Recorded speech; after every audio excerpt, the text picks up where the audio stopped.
Hola, compadres. Welcome to yet another episode of Podcasting by Passion for Wrestling. Now, I will be your host this evening, Sluglord, and fun fact, I am seedless. No seeds to be had here. Joining me on the podcast this evening will be my close friends, Shockmaster. Now, Shockmaster, question. Would you rather fight one horse-sized duck or 50 duck-sized horses? I'd have to go with one duck-sized horse. I'm going to have to say, you're fucking right, man. That is the right answer. Okay, that'd be terrifying, but I have faith in you, my friend. Also joining us on the podcast today is Rob Sekotz. Now, Rob, question. Yeah. Being that The Undertaker is, in fact, the dead man, would that, in fact, make Michelle McCool a necrophiliac? Well, it has to be. That's the only way you can describe her. She slept with them old bones. You know she's had, man. Woo! It's like the reverse Katie Vick scenario, right? Yeah. Anyway. You never know what to expect on an episode of Passion for Wrestling Podcasting. What can I say? But on this episode, there are a couple things you can be damn sure of, and that is Royal Rumble talk, Raw and Jason Jordan talk, and also announcer drama, as well as listener questions. We had asked you guys earlier in the week for questions for the podcast, and you guys definitely delivered. So at the end of the podcast, we will be touching on those as well, but not touching on anything else other than possibly ourselves, me, some very fine Asian women later, as usual. You know, my usual Tuesday nights. Don't discriminate, by the way. Any women are fine. As well as a brand new advertiser for the week. I mean, I'm losing count as to how many advertisers we can pull, guys. This week we have, first off, when I say WWE, what pops into your guys' head first? Walk with Elias. That's very good. I'd agree with that. Well, that is in fact the wrong answer. The right answer is macaroni and cheese, obviously. Vinnie Mac and cheese, as a matter of fact. All in the shapes of Roman Reigns, so we can now force him straight down them throats, you filthy marks. Boy, the wild episode of the P4W podcast, and we would like to thank Vinnie Mac and Cheese for supplying us with the fuel to get through it. Vinnie Mac and Cheese in stores probably not near you, but keep an eye out for it. Starting off the talk today, let's go into that Royal Rumble, guys. I mean, that men's Rumble was fantastic. How do they not end the show with something like that? Well, I think they purely went for. I mean, to be fair, and I don't even think we all know that they were shoving that women's Rumble so far down our throats. I mean, if you just like mac and cheese and a store near you. If they were doing a drinking game, for how many times they said historic first ever, you'd be smashed by the time the women's Rumble started and wouldn't have even seen it go on. And Lord knows I was. But yeah, no, I think that's the only reason. The women's one had more surprises in it, obviously, because I think they only got about 13 women contracted anyway. One surprise, I didn't know that silicone never ages, apparently. Woo! I really enjoyed it. Go on, yeah. Go on. The men's one was good, though. The men's Rumble should have been on last. I mean, they had 4 good surprises in Adam Cole, the Hurricane. I'm lost now. Who else was? Hurricane coming through, boy. Woo! Yeah, Mysterio. The Hurricane. There was Almas, and there was Adam Cole. Adam Cole, yep. And then I guess Dolph Ziggler, if you want to say that one. That was the most uninspiring surprise number 30 of all time, I think. And that includes the Roman Reigns that got booed and the time that Rey Mysterio got booed because it wasn't Daniel Bryan. I still would have taken them over Dolph Ziggler. Oh. Yeah, the comeback we all knew was happening. Yeah, but other than that, the lackluster 30, once again, I mean, one of the best men's Rumbles in years. Unfortunately, the rest of the matches on the card, I'm failing to even really remember anything too memorable about them. Even the 2-on-1 handicap match with AJ Styles wasn't really anything to write home about. No, it was below AJ's normal standards. It was still a good match, that being said, for what it was. But it was below AJ's normal 4-star standard. I think the only that quality of match every time we see him wrestle. Yeah, exactly. It wasn't a bad match, but it wasn't a ride home pay-per-view AJ Styles performance either. I think the only real memorable moment I can think of is the knee to the head heard around the world, which was Braun Strowman thoroughly pissing off Brock Lesnar. Absolutely. Have you ever done that to anybody, Rob? Not like on purpose. If I had to open up a can of Brock Lesnar and Braun Strowman, and I would, but I try to get. I'm more of a lover, not a fighter. But as a lover, I like to be gentle. Not that you would know that, Slug. I'm just saying. Sekots is a gentle lover. You've heard it here first. For the ladies out there. You never know what you're gonna get, boy. Woo! Listen here, baby cat. You want yourself a gentle lover? You want yourself somebody that'll make you purr all night? Hit up Robbie Sekots, apparently. But yeah, that's the only real memorable thing that happened in the main part of the pay-per-view, which was obviously Braun Strowman was going in a bit heavy-handed, Brock Lesnar getting upset and shouting, I believe he shouted, "Slow the fuck down," while punching him in the side of the head, which I'm sure it slowed Braun down for a bit. He took a page out of OC's book with that kind of language, boy. That's the F count started. Yeah. So, what'd you think of the whole event, though, Rob? I enjoyed it as a whole. I understand why they made the women's the main event, though, because as it was the first time ever and all this sort of stuff, and they're plugging it for like a history-making moment, it done what it needed to do. My only worry is, because the first one was so good, when they do a second one, is it going to live up to the same expectations? The problem is they'll never have 30. I doubt they're ever going to have a 30 women roster. So every year, is it just going to be this? Yeah, it'll get kind of. I'll be kind of bored. Don't get me wrong. She looked fucking fantastic, but I'll get kind of bored in 5 years' time if Tori Wilson's still coming back into the Rumble every year just to eliminate someone. Yeah. 5 years' time, she's going to look like she's fucking 19 probably. God damn, boy. Woo! She is she looking good, didn't she? Yeah. She's looking good. The only thing that annoyed me about that women's one is I counted this. There was over, well, I didn't count it. I go in the rough estimate. There was over 10 eliminations by former divas. So Tori Wilson eliminated Dana Brooke. So, we're meant to believe that the women's revolution is putting the divas revolution to shame. And the women are now legitimate fighters, whereas before we just wanted to look at them. But yeah, Michelle McCool got 4 eliminations. I believe she led the Rumble in eliminations. So 4 eliminations were her.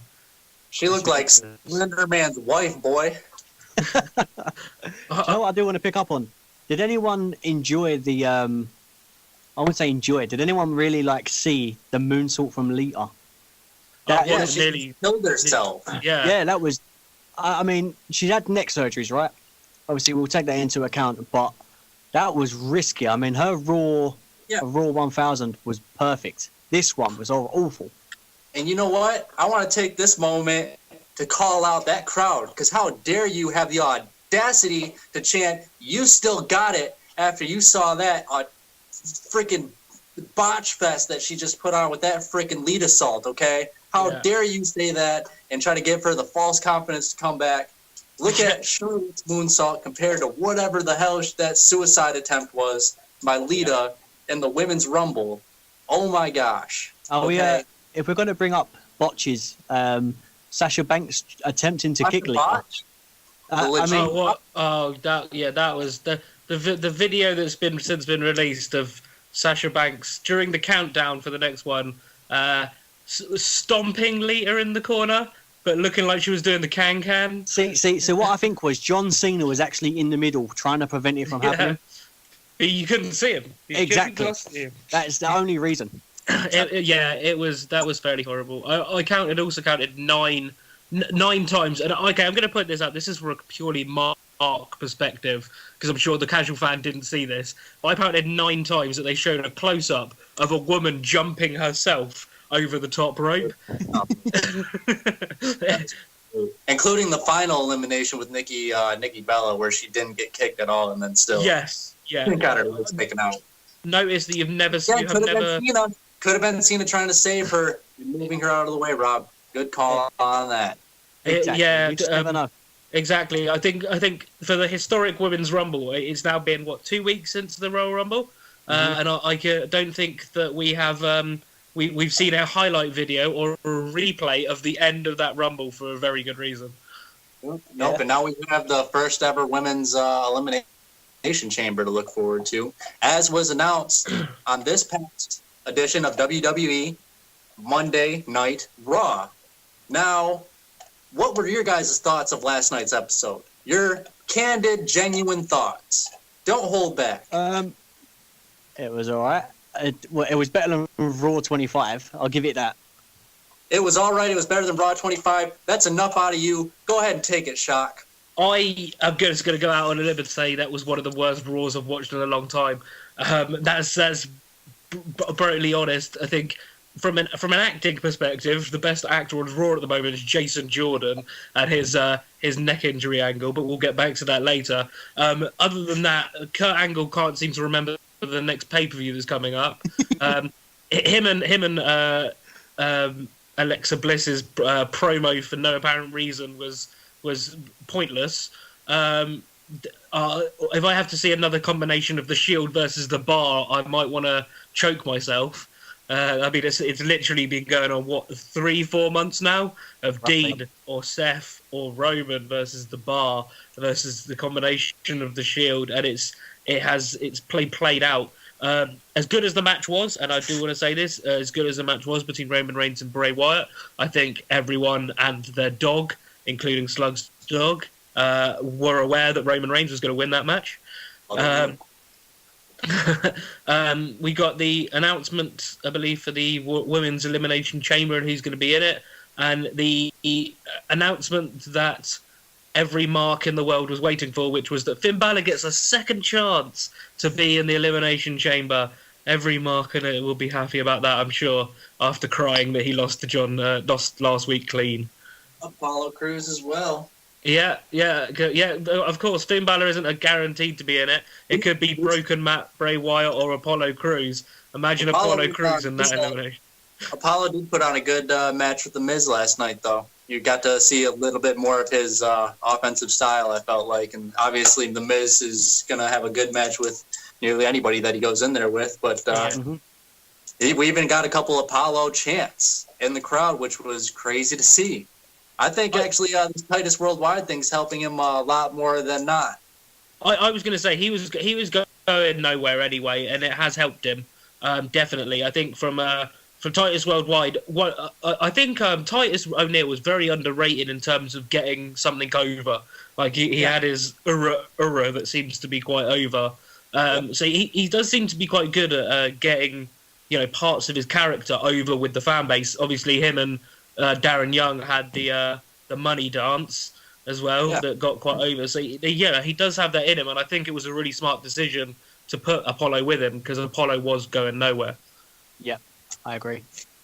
Hopefully, it does mean a mini push because I mean, Raw is completely devout of tag teams, and with Dean Ambrose out and Jason Jordan out, it means that I hope that they're going to push other tag teams into it: the Revival, the Club.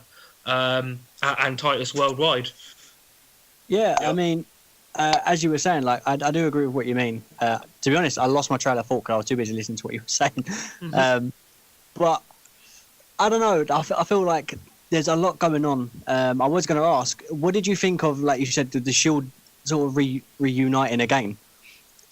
Where do you go from that? Like, I feel like it was a one-shot deal. I feel like it was to cover the storyline with Jason Jordan and Seth, and it was simply to get the rematch out of the way. Hopefully, that's what I'm hoping anyway. I hope it's just to get the rematch out of the way, and the Bar can move on to new tag teams, and we can see this Seth and Jordan thing boil down because it was a one night only thing. Roman isn't going to be involved with the Shield. Let's be honest. He's going to Brock Lesnar now. Yeah, and honestly, who knows how much farther the Bar can even go. With all the reports given on Sheamus's health, and his neck going forward. So I've seen some reports saying that he might even retire within the year. Yeah. In which case, obviously Cesaro will then be forced to go on a singles run, be a singles competitor once again. I like Cesaro as a singles competitor. Obviously, WWE didn't feel as over on him. I think this tag team action with Sheamus helped them both out immensely. So it'll be interesting to see what happens if and when Sheamus does call it quits for the Bar and for Cesaro going forward. But speaking of neck injuries, in the similar neighborhood, Rob, I believe you heard some rumblings about neck injuries and Jason Jordan, perhaps? Yeah, so Jason Jordan, as we're talking about Raw, Jason Jordan was not able to compete due to a neck injury. They're following up on all the information that's actually going on. I mean, I'll ask you two, do you think it's a legit injury? Because the reports are saying that it could be similar to Edge, because he's losing grip in his fingers. I'm assuming last night, didn't he cut a promo of like he had tingling on his neck or something? Which was why Roman was then put in the match. So how much of this do you believe is legit? Is it a legit thing, or what's going on? Because they said it could be up to a year and a half. Last night it definitely felt legit. I will say that after I heard him and saw him on the backstage segment, after reading the dirt sheet type things that had come out the day prior to that, it definitely felt like he seemed very upset. It seemed like he was definitely going to be taking a leave for a while medically. But now, I believe Shock has since uncovered some information that would possibly say otherwise. Yeah, as of about an hour ago, before we filmed this, recorded this podcast, Jason Jordan's wife, real life wife, has clearly become annoyed with her friends and family asking if Jason Jordan's career's over, and has accidentally let slip, seemingly, that his injury is completely fabricated.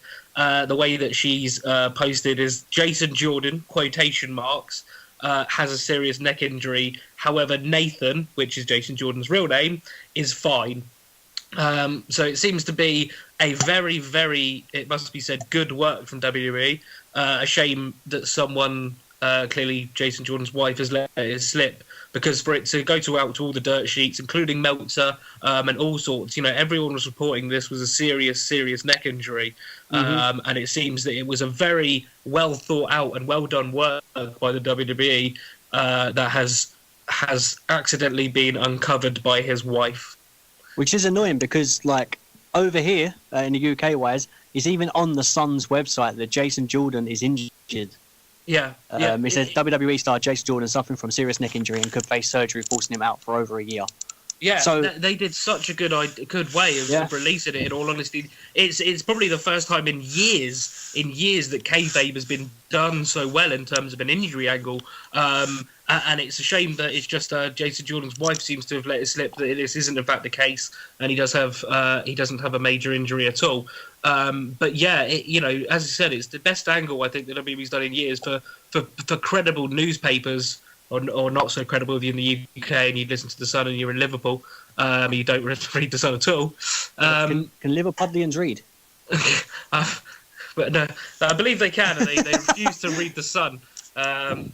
It's banned in Liverpool. But yeah, for it to be making headlines in sports websites, Wrestling Observer, all sorts of places as credible news over the past few days and weeks, for it to come out that it was a mistake by Jason Jordan's wife, which I'm sure Jason Jordan won't thank her for, if it gets back to the WWE that they've put all this work into an injury angle that's not legit.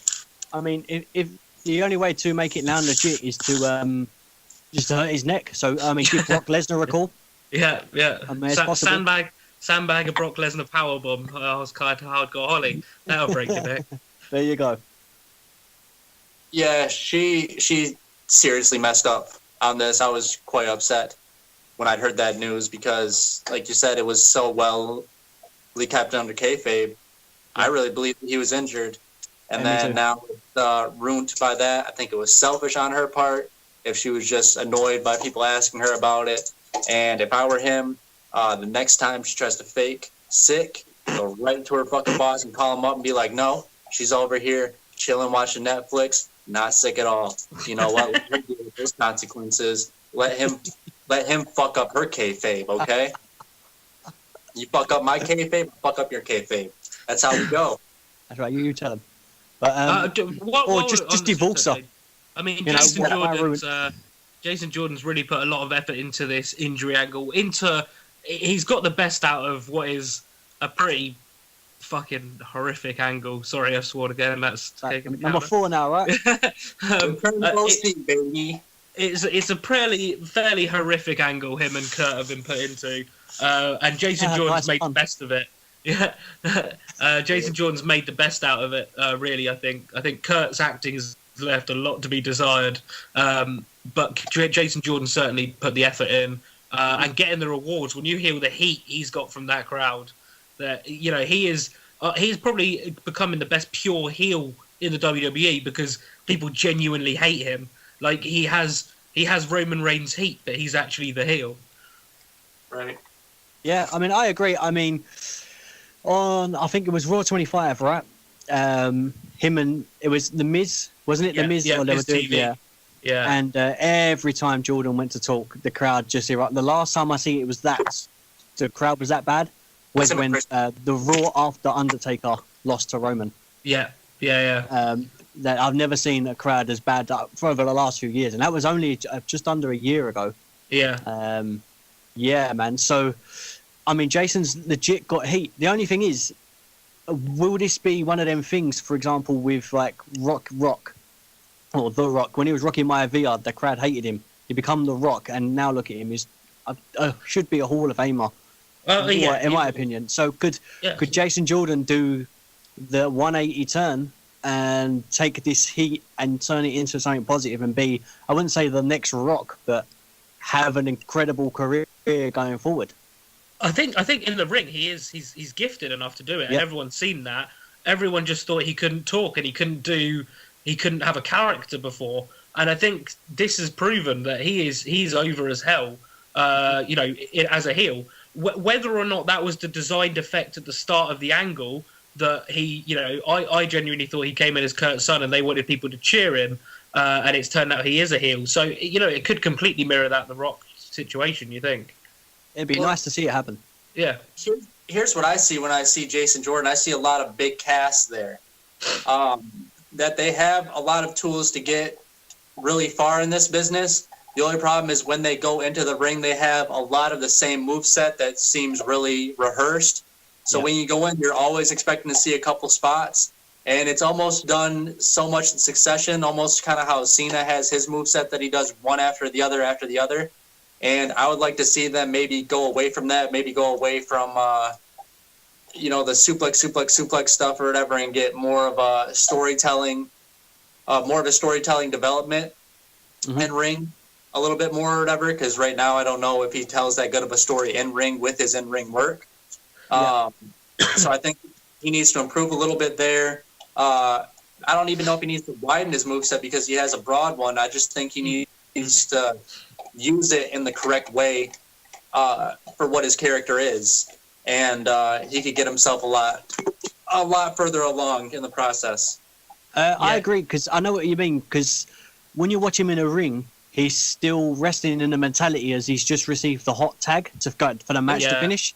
And that's his match all the way through. There's no, he's good at taking a beating and then coming back, which is perfect for a tag team. But he needs to get out of this mindset of making it look like every part of the match is a hot tag and he has to be on this up. But even Cena takes a beating, then builds it up again and tells that story. So maybe that's the only downfall. But in-ring is a phenomenal athlete. He reminds me of a shade of, I wouldn't say Brock Lesnar, but maybe he's got the drive of Lesnar to me. He really wants it. And then combined with Shelton Benjamin and Kurt Angle combined, he's got that athleticism. Do you know who he really does actually remind me of? Is first run Kurt. Kurt that had won the title in the year 2000. They used his brother to get pinfalls. He'd go out of the ring and his brother would come in and take the pinfall for him. And he was backstage. He was a whiny comedy character. And that's what Jason Jordan is. He's this whiny little bitch. he is Kurt Angle in the year 2000. And Yeah, and they I agree. and at the start, everyone looked at it and went, "What the hell is this?" But it actually looks like the WWE have gone, he could do that whiny character. Maybe he's just a whiny person. I don't know. I'm not going to go into that. You know, maybe they saw it backstage and went, "Damn, that reminds me of Kurt," and just went, "Yeah, he could be Kurt's son," and they've thrown it together. I don't know, but yeah, he's doing really well with it. Yep. But in the injury storyline wise, it was fantastic kayfabe work.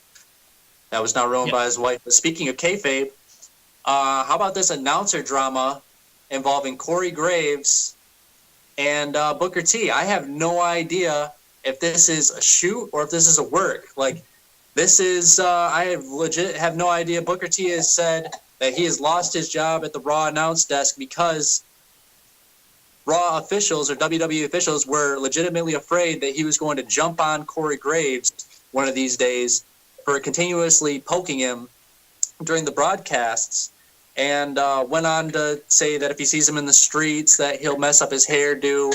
He challenged him to a match at WrestleMania. Corey has since sent out a kind of shady tweet that he pretty much let us all know is directed at who you think it's directed at. Yeah. Booker. So I have no idea what is going on here. I think that Booker T personally is getting a little bit too sensitive. What leads me to think this is a story that I had heard years past from the Young Bucks when they had a tryout down in Orlando. And apparently they got to the tryout late, and Regal told them to get right in the ring and start working with the Usos. So they got right in the ring, started having this match, and then Booker apparently felt slighted because they didn't come up to him and find him in the backstage area and go shake his hand and go fucking kiss his ass. So he proceeded to bury them in front of all the boys just because of that. So that already in itself leads me to think that he has thin skin. So I think that it leads me to believe that it is more of a real situation where he feels upset by Corey Graves. Maybe he feels like he's getting outsmarted on the commentary. It's a shot at his ego. He doesn't really know how to deal with it. So instead of getting back at him the intelligent way by using your words and on commentary the smart way, he's going to threaten violence. And being that he works for a wrestling company, he could also mask that threat by saying, "Oh, let's have a match," and lead us to think, "Oh, is this real? Is this fake?" He could very well be threatening Corey Graves and just using the WWE as a blanket in there. Yeah, I'm along the lines. It is really difficult to let us work in a storyline because you've got to think these two men, even though they're not on the commentary booth anymore, they still work for the same company. They're still at the same shows together. So there has to still be now an element of interaction between the two men. Corey's not even medically cleared for any kind of physical activity. No, and he never will be. Yeah, he retired because of his injuries. So it makes no sense. Yeah. So that makes no sense from a storyline perspective. I almost think it's like a worked shoot kind of thing. I don't think Booker T would legitimately beat Corey Graves up. I think they legitimately probably do still see each other on a weekly basis. I think he's probably, as you said, Slug, being very oversensitive to. He's probably seen a lot of online what people have been saying about how Corey Graves has been putting him in his place and this kind of stuff, and he's probably become quite jealous or upset about it because the truth is that Corey Graves has come into Raw and looks like the big commentator, and Booker T has looked like an idiot. And in all honesty, it's rightfully so because Booker T has said some ridiculous things on commentary. And look, I have definitely been there before where I've said something that was an idiotic statement. I was called out on it immediately in front of a bunch of people. You get embarrassed. You feel embarrassed, and your first instinct is, I'm going to lash out at this person, but that makes you look even worse. What you need to do is just accept it. We all fuck up sometimes. Move on. Learn to laugh at yourself. If you learn to laugh at yourself, you're going to get a lot farther in life in general. And I think that's what Booker needs to do here. I think he needs to learn to laugh at himself. If he watched back his commentary himself, how does he not think the same things? Yeah, exactly. It's some of his commentary is really obscure and Corey Graves has just picked up on it. What leads me to think it's a work though is the fact that he made some comments on Raw, and as we were all aware, like commentary is very much Vince McMahon will tell you what to say a lot of the time, and he would have a go at you if you didn't say the right thing. So for Corey Graves to make comments like he did on Raw to Coachman, which was be careful, coach, you'll end up back on local radio, which was another dig at Booker because Booker does his local Houston radio station, has a radio show. So to have little digs like that, you think, if it's actually personal and it's not a work, would Vince McMahon really allow them to be Corey Graves to say that live on air? No, that's where it kind of leads me to think it's a bit more of a work than what's being led on. I feel like I'll just finish. I feel like it's not. It's going to end on like you said at WrestleMania. What he's challenging to is a fight. I feel like what's going to happen is you're going to have this big talked about confrontation. And it's not going to be a fight or anything like that. It's just going to be a kickoff show where they come across each other on the stage or something like that, and something happens. Or they arrange some kind of charity thing, like a charity arm wrestling match at Access. Something like that. It would have to be something like that. Like I know that King Dick and the another admin on the page, I'm sure several people are familiar with him. Fantastic admin, funny guy. Had said that he thinks it might be a rock, paper, scissors match. And realistically, WWE would have to do something along those lines because, as we said before, he's not going to get medically cleared for any kind of physical bump in the ring. Yeah. I don't think it'd even be big enough to be in the ring at Mania anyway. So it would be. It's going to be some kind of Access challenge. I don't even think it's pre-show worthy, to be perfectly honest. I think you see it in the live crowd at Access or something stupid like that. Really, there is going to be no match or no real fight. I am leaning towards the side of work for the simple fact that it's being done on TV as well. And to be fair, Corey Graves has been doing it not just to Booker, but he does it on SmackDown to Byron Saxton. He's started doing it to Coach in the 2 weeks they've been together.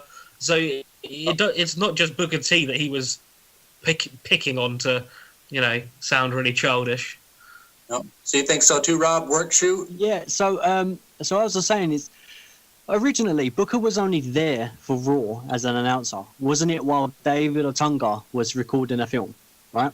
Yeah. From what I remember, because So and then obviously Otunga went to do like more pre-show stuff, and they just get Booker on there. So for them to rehire Coachman, there must have been a reason for Booker to then go. Do you know what I mean? There must have been. They weren't going. Booker's going, and then we'll bring in Coach Stroud. They would have used one of the SmackDown announcers. Do you know what I mean? They would have done that. They would have just brought one over from SmackDown, or even brought someone from NXT up to do that. I mean, at one point I would like Renee Young to be a full-time announcer from Raw or SmackDown. She's so good at it. So yeah, there's something more behind it. So it's definitely a work to answer the question, because you would just call someone up. Like there's been times when a certain there was a certain person can't come up and do the announcing, so they just grab someone else and say, look, you know how to do it, so we'll throw you in. And it's like Coach, and the thing is good on Coach because he's not even missed a step. He sounds so genuine. He sounds like he's happy to be there again. Yeah, I like Coach being back. Yeah. I've got to say that I like. Yeah, so, from the sounds of how they're running things at ESPN lately, it sounds like he's definitely glad to be back. Yeah, he did walked out of ESPN, didn't he? Which was a pretty cushy job. He was doing. I'm not included up with ESPN or how big a network it is and stuff, but he was heading up Sports Center, or he was an anchor on Sports Center, which is a pretty big deal in terms of presenting, is it not, Smug? Yeah, it is. It is. It's just been going downhill lately, and he definitely probably got out at the right time.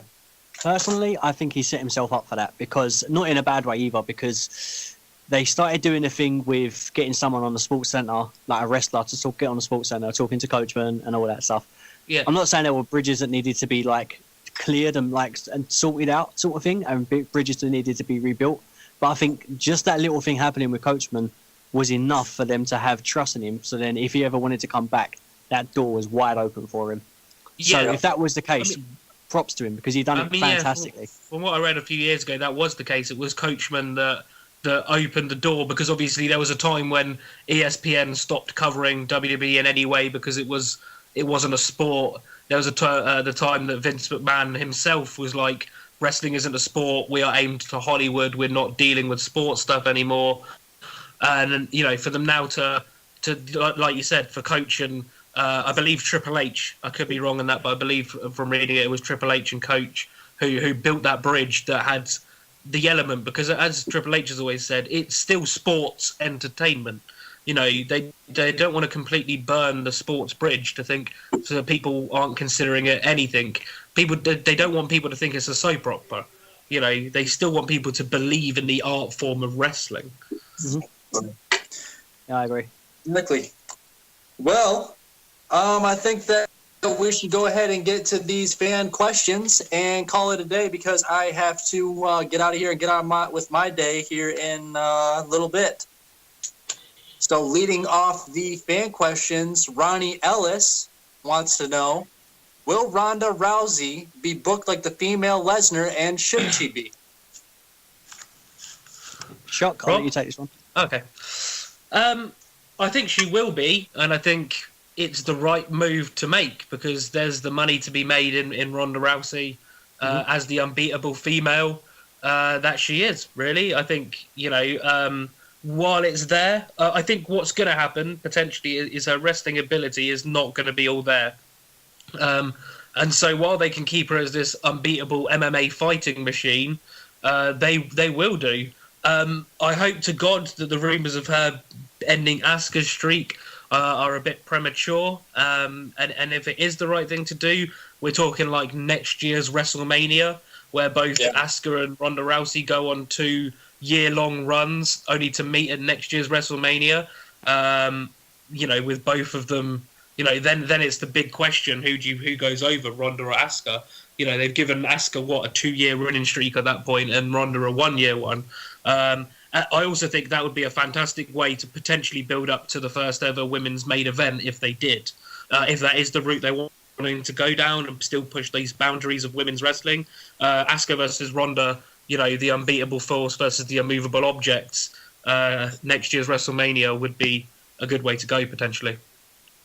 I agree. I think that if you keep her, if you book her and keep her undefeated, all the way up until next year's WrestleMania, and keep Asuka undefeated as well, then that would be the right way to do it. Yeah, I agree. Can I just say, Shock, I think that was like the greatest answer you've ever given. Next time, can you type that so when you do put it online, we can actually give a nice read of it? Because normally you just give a short answer. Like that was detailed. I'm impressed. I'll give a Meltzer rating on that of 5 stars. Oh, thank you. Thanks. Well, following up that question, Jamie Bretherton wants to know, will Almas be the next big heel, or will WWE find a way to ruin him? Rob, why don't you go take this one first? I mean, it's possible. It just depends on how the booking is. The thing is, I don't know, man. You know what WWE booking's like? They finally get a good thing going, and then they pull the plug on it because they feel like it's happening for them, and then they don't like the fact that it's happening. I think that's the only issue. So it'd be nice to have a good heel, but I don't know. With WWE, you can never tell. I mean, crowd reactions also changed everything. Let's say, for example, Jason Jordan. They wanted him to get over as a face, and now he's over as basically a heel. So I have no idea. I'd like for it to happen, but we'll have to wait and see. What do you think? He's a cool heel. He's a cool character. He obviously helped Tetsuya Naito shape himself into what he is today. Yeah.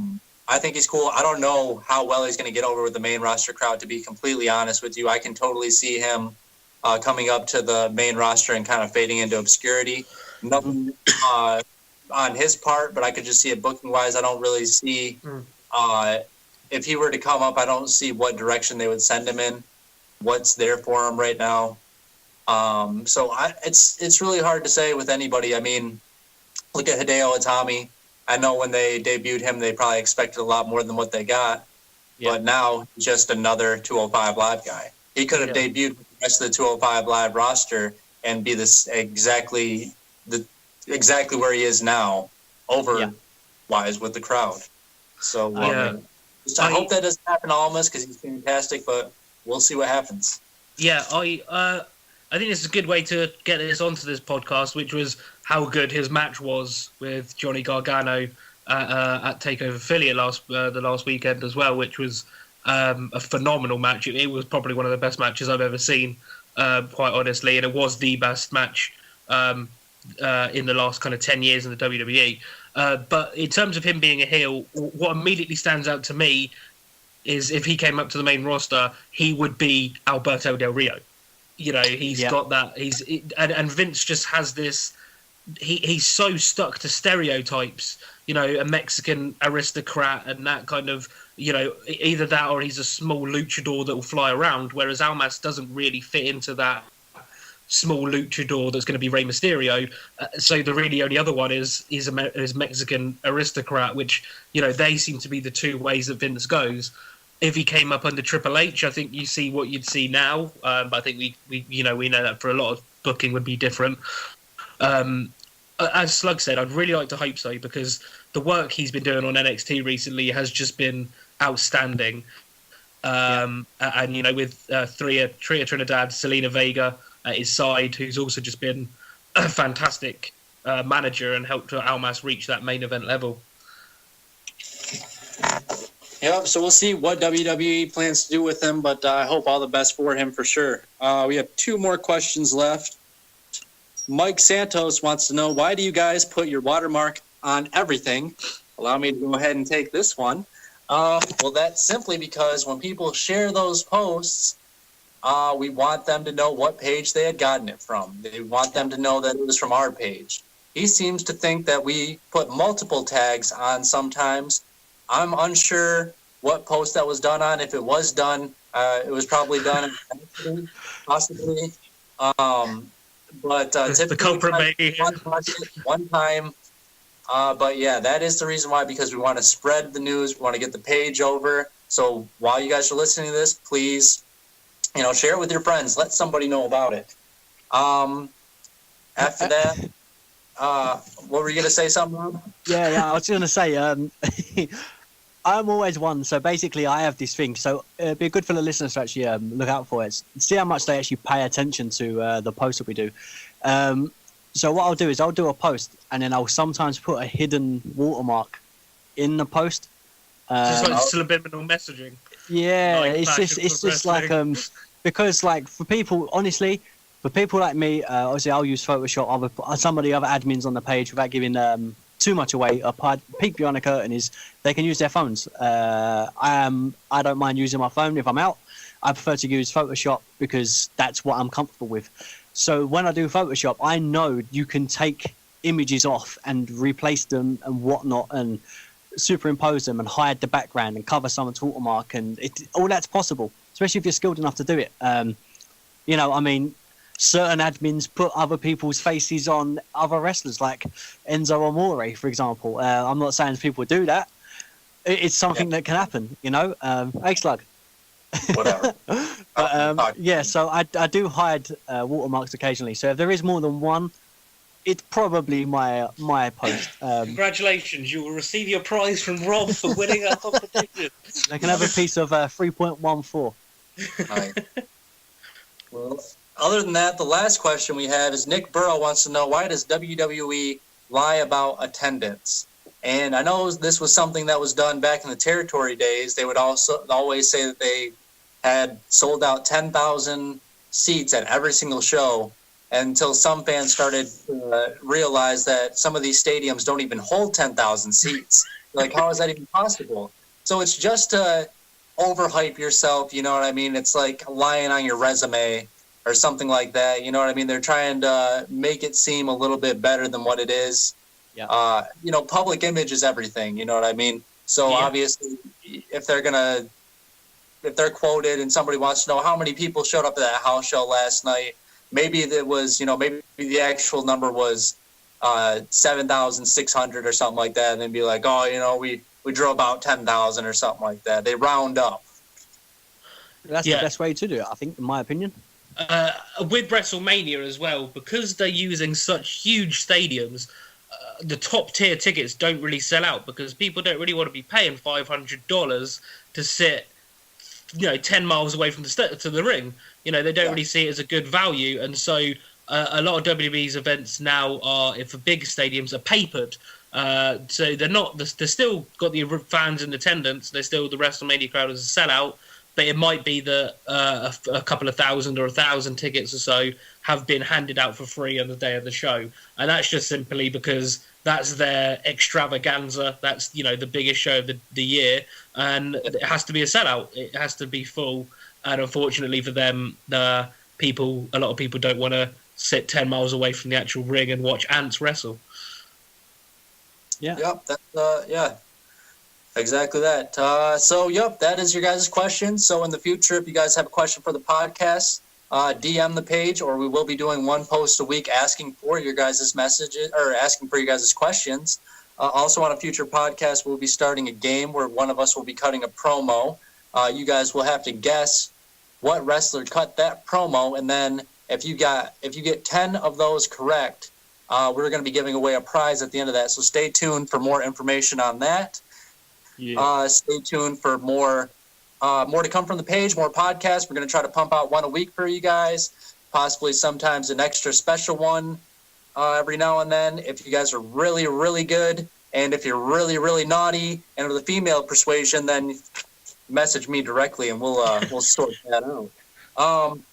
Other than that, I want to thank my guests, Shockmaster and Sekots, for joining me today.